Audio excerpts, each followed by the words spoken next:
Bem-vindos! Hoje nós falaremos sobre currículo escolar e as suas principais teorias. Bom, quando a gente lembra de currículo, a gente também vem a ideia de ordem, de organização. Por isso que o currículo ele pode ser definido como um conjunto de conhecimentos, saberes, valores, práticas e experiências que foram selecionadas para ser ensinado e aprendido na escola. Outra definição é o currículo sendo tudo que ocupa o tempo escolar. Todas as atividades ou tudo que ocupa o tempo escolar pode ser definido como currículo. É um modelo de ensino. É que vai estruturar todas as atividades que vão ser ministradas ou referidas na escola, né? Ele define o que, define para quê, define quando ensinar. Esse é um ponto importante, porque como a gente vê aqui na nota, o currículo nunca é neutro. Ele expressa escolhas e interesses, né? Então a gente não pode admitir que esse currículo ele é natural, ele surgiu do nada. Por exemplo, quem que definiu que matemática é importante, que português é importante, que é mais importante do que as outras matérias?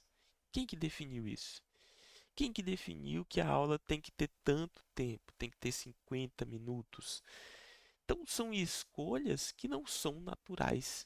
Elas foram estabelecidas e escolhidas com base no interesse de autoridades. Então é uma relação de poder. Lembre-se disso, é muito importante. O currículo ele estabelece uma relação de poder. Foi decidido com base nessas relações de poder o que que é certo, o que que é errado, o que fazer ou o que não fazer.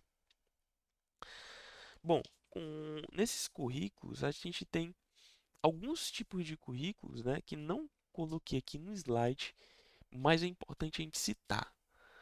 Por exemplo, a gente tem três tipos de currículo principais. O currículo formal. O currículo formal é o que está previsto nos documentos oficiais. É o que está lá escrito, é o que está lá bonitinho. Por exemplo, na BNCC, no PPP da escola. Então, tudo que está ali, está no documento, está registrado, é entendido como currículo formal. Já o outro tipo de currículo é o currículo real.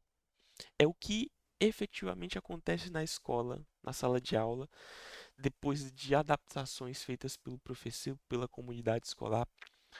Por exemplo, no currículo formal, que a gente pode entender como, por exemplo, a BNCC, lá tem dizendo especificamente o que o professor tem que fazer e como tem que fazer.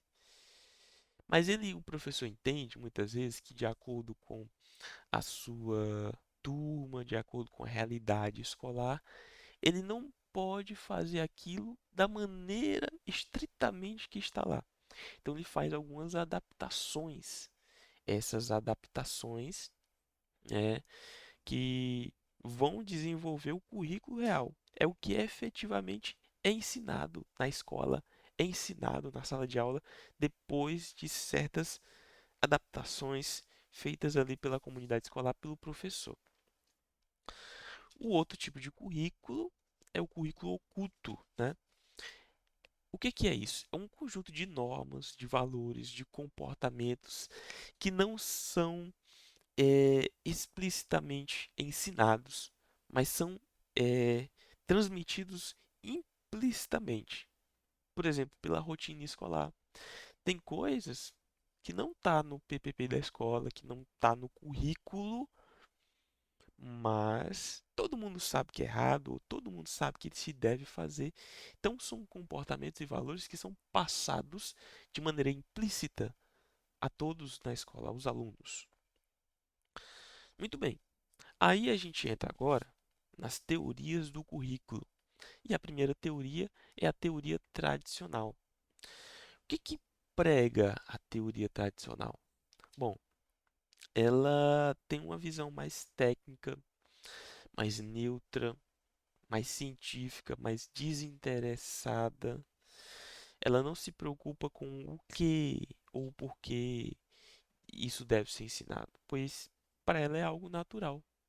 Então, ela tem uma visão técnica conservadora do currículo. Foca o quê? Na transmissão de conhecimentos considerados universais e neutros. Então, lembre-se de tradicional, lembre-se de algo que eles entendem como universal, como neutro. É, por exemplo, nunca um currículo, a gente viu que nunca um currículo ele deve ser neutro. Por quê? Porque tem vários tipos de pessoas. Então, se eu tenho um currículo que foi criado a partir de um certo grupo de pessoas, hum, geralmente a elite que cria esses currículos, ele não vai servir para um outro determinado grupo de pessoas. Então, é algo que precisa sofrer constantes mudanças, né, e adaptações de acordo com as pessoas. Mas lembre-se, na teoria tradicional, eles não veem isso como necessário. Não precisa ser feito isso, né? O currículo é o mesmo para todos. Se você não consegue se adaptar, é porque você fracassou na sua vida acadêmica. É simples assim. Então, o currículo é neutro. Tudo é feito como natural, é tido como natural. A matemática é importante porque né? Não é discutido o porquê ela é importante. Outras coisas não são discutidas. Nada é discutido. Tudo é tido como sempre existiu e sempre vai existir e é natural e é assim. Mas ela se preocupa como ela vai ensinar, né? Então não se questiona nada. Essa é a palavra-chave na teoria tradicional. Não se questiona nada. A educação sempre parte de quem sabe para quem não sabe, quem fala e quem ouve. Por isso a gente tem a centralidade do professor, a ênfase também na memorização. O aluno, ele é o receptor passivo. Então, o professor está no centro e o aluno, ele está apenas recebendo o conhecimento. É basicamente isso. Então, o objetivo é preparar o aluno para se adaptar à sociedade existente. Ele não critica, ele não questiona nada. Ele simplesmente aprende com o professor, que é o detentor do conhecimento. Já a gente vai agora para a teoria crítica. O que prega a teoria crítica? Bom, é, a teoria crítica, como o nome já diz, ela vem para criticar uma teoria já existente, que é a tradicional. Então, ela entende que nenhuma teoria ela pode ser neutra nem desinteressada. E por outro lado, né, ela agora vai se preocupar com o que e o porquê ensinar. Então, ela enxerga o currículo como uma prática social e política. Ela busca questionar as desigualdades e promover a emancipação do aluno. Então, entendam isso como o seguinte: ela é baseada na fenomenologia e na hermenêutica. O que é isso? Ela dá ênfase em como é percebido e em como é recebido esse currículo. Imagine que eu tenho um currículo na minha escola e que eu digo, não, esse currículo é muito bom, né? Eu consigo aprender bastante, mas será que está sendo é, igualmente efetivo esse currículo para todos na escola, para todos os colegas?